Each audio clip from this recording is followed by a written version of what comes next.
আন্তর্জাতিক অপরাধ ট্রাইব্যুনাল থেকে যোগ দিয়েছেন সহকর্মী রাব্বি হোসেন। রাব্বি, মামলার রায় কখন ঘোষণা হতে পারে একটু জানতে চাই বিস্তারিতভাবে।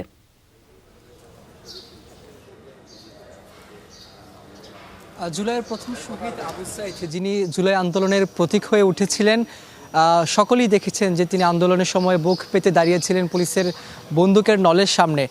সেই আবু সাঈদ হত্যা মামলার রায় আজ এই বহুল আলোচিত এই মামলার অভিযোগ গঠন করে বিচার শুরু হয়েছিল গত বছরের 27 আগস্ট এবং এরপর একে একে সাক্ষ্য দিয়েছেন 25 জন। সেখানে ফরেন্সিক বিশেষজ্ঞ সাক্ষ্য দিয়েছেন, প্রত্যক্ষদর্শী সাক্ষ্য দিয়েছেন, আবু সাঈদের পরিবারের সদস্যরা সাক্ষ্য দিয়েছেন, চিকিৎসকরা সাক্ষ্য দিয়েছেন, সাংবাদিক সাক্ষ্য দিয়েছেন, তদন্তকারী কর্মকর্তা সহ সেখানে 25 জন সাক্ষ্য দিয়েছেন এবং সেই সাক্ষ্য গ্রহণে নানা তথ্য উঠেছে। এখানে 30 জন আসামি রয়েছেন, তার মধ্য থেকে 6 জন গ্রেফতার রয়েছেন এবং বাকি যে 24 জন রয়েছেন তারা পলাতক রয়েছেন। আমি যদি গ্রেফতারকৃতদের কিছু তথ্য বলি, এখানে বেগম রোকেয়া বিশ্ববিদ্যালয়ের যিনি সাবেক প্রক্টর শরীফুল ইসলাম তিনি গ্রেফতার রয়েছেন এবং এই মামলার যিনি প্রথম এবং প্রধান আসামি এই বেগম রোকেয়া বিশ্ববিদ্যালয়ের সাবেক ভিসি হাসিবুর রশিদ তিনি পলাতক রয়েছেন। এছাড়া রংপুর মেট্রোপলিটন পুলিশের যিনি কমিশনার তিনিও এই মামলায় পলাতক রয়েছেন। অর্থাৎ এই মামলাতে আনা হয়েছে সাবেক ভিসি, প্রক্টর এবং বিশ্ববিদ্যালয়ের